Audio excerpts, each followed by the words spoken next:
go ahead. I have a question about Havdalah. Why is it made the Havdalah after the end of the first day of Sukkot if the festival continues? No, we don't. So that's okay. So let me just repeat the question. So the question is about Havdalah. So here in exile we actually celebrate two days of Sukkot, right? And after first day there's no separation, right? We actually it's opposite, right? After the first day is over, let's say, I don't know, I'm just picking up like any time. Let's say night start at 7:15. Let's say 7:15. So our rabbi say that you can light your candles after 7:15. You can light. Why? Because 7:15 is a new day, and so there is no Havdalah. There is opposite. You have to light new candles for the next day, and only after the second day is over, you're doing Havdalah. But since it is only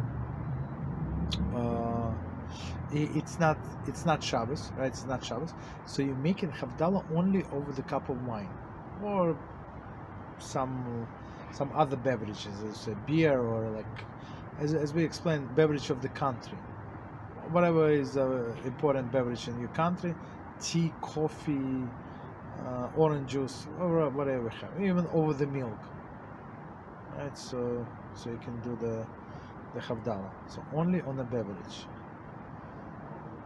That's it. And after Yom Kippur, it's very interesting. After Yom Kippur, it's a little different. So we can do we have to do on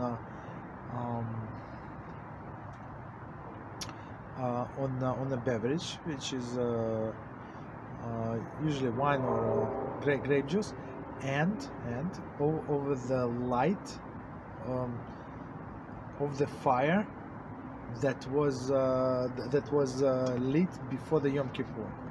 So it's usually this yard-side candles, like for 24 hours. That's what we use to say the blessing on the light, because we could not use light, but on the holidays we can use light, right? We can light the candles. There is no problem. We can light the stove, whatever we need to.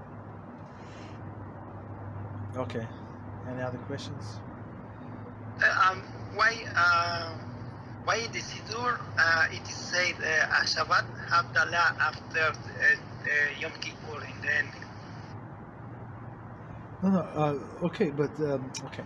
So Yom Kippur is a holiday. Yom Kippur is a holiday, and there is some restriction on these holidays.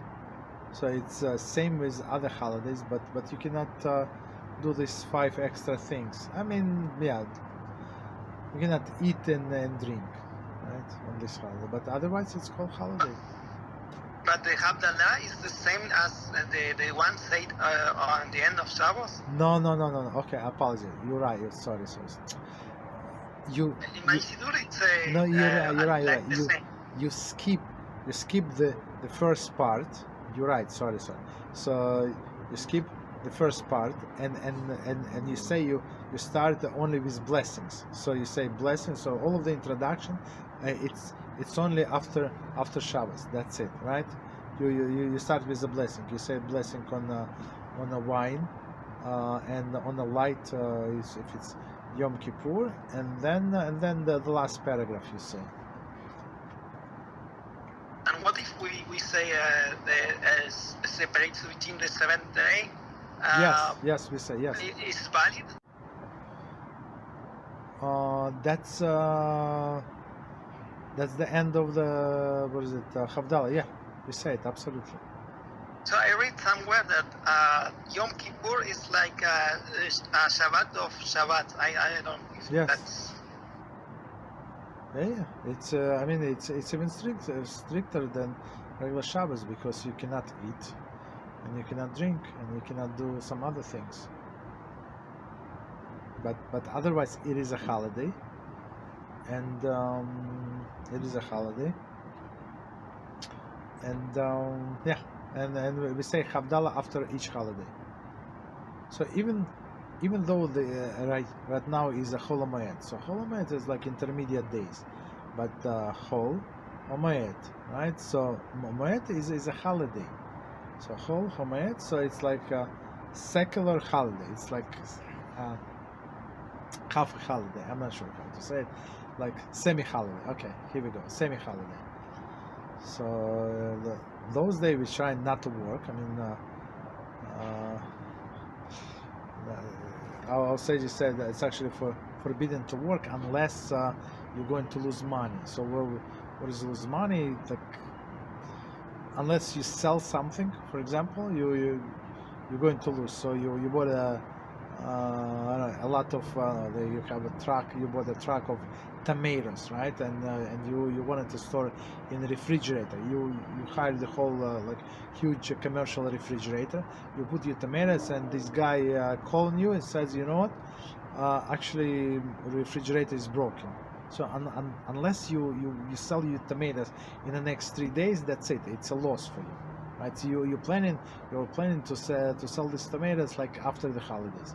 There's no problem. They can stay in the refrigerator for 6 days, 7 days, 10 days. There is no problem, right?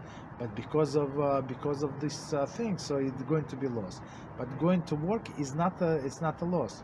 It's not there is no it's only potential income. So potential income has nothing to do with the loss. You understand? So that's would not be allowed.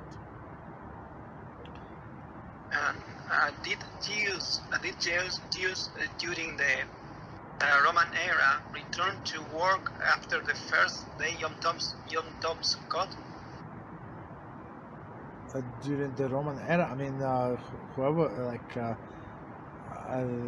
I assume not. I mean, the religious Jews don't work on Chol HaMoed unless they're forced beyond their control. So for example, a person has no food to eat, right? There's no money for the last days of Yom Tov, and it says, and I would say, they give example. If poor man comes to you, right, and he is looking for a job, and he said that, so I need this job to pay my bills for Yom Tov. Okay, you're allowed to hire him. There is no problem. Even he's going to say that do the things that usually are not permitted to you, right? To do on Chol HaMoed, right? But you're allowed to help the poor person. Understand? So if you give him like tzedakah, it would offend him. Might. I don't say might offend him, right? Because it's like tzedakah. It's like giveaway, but if he earns his money, that's actually very respectful, and that's what we're trying to do. We're trying to help him to get respectful parnasah instead of just giving him money. So because if it is made a Havdalah and making this separation between holy and secular, so this is the meaning that we can go to work as any other day? No. So here's So he's comparing to the holiday. Yeah, this day, like in intermediate days, in some sense is secular, but it's not, as we just explained. But after the holidays, for example, after the Yom Kippur is over, after the Sukkot is going to be over, right? Not Sukkot, but Simchas Torah. So last 2 days that we celebrate is not. It's not part of the Sukkot, just so we know. It's like this holiday Shmini Atzeres was appended to the holiday of Sukkot. Shmini Atzeres, Shmini meaning 8, right? Atzeres is meaning assembly. So assembly on the 8th day, right? So it has nothing to do with Sukkot, right? And then in diaspora, they added second day, and they split the themes of this holiday, and on second day it's considered Simchas Torah, So a day when we had finish the Torah reading, right? We dance with the Torah. We take all of the Torah. It's a very beautiful holiday. Beautiful holiday. Everybody, all of the secular people, not all of them, but many secular people come at night in the synagogue, and people drink. Some people who do not drink like period, or do not drink like the whole year, they drink on this day to be happy. Some people. And can we go to buy something during this Chol HaMoed? Yeah. But they say, well, whatever you need for the Chol HaMoed, yeah, you can buy, but you cannot buy whatever you do not need for Chol HaMoed. I mean, if you went to buy the groceries, right, and instead of 6 potatoes you buy 12 potatoes, there is no problem. Right? It's not a big deal. But if you try to like plan like after I don't know, like buy some things that do not have no connection to the holiday at all, like, so I mean, you should not buy it. Unless they say, right now it's an amazing price, and 3 days later they're going to change the price, or as Mishnah Berurah says, and if there is like some kind of market, and then it's going to go away and stuff like that. So that's an exception. 1 second, where's everybody? No, everybody's here. Sorry. So that's an exception. Like if it's one-time deal. But otherwise, you should not. I mean, HaShem gave us these days to enjoy, to spend with your families. Like, so a person should be dressed in his Shabbos clothing. Actually, that's what I see on the street. People are dressed in the best clothing, Shabbos clothing, walking around all dressed up. Thank you. You're welcome.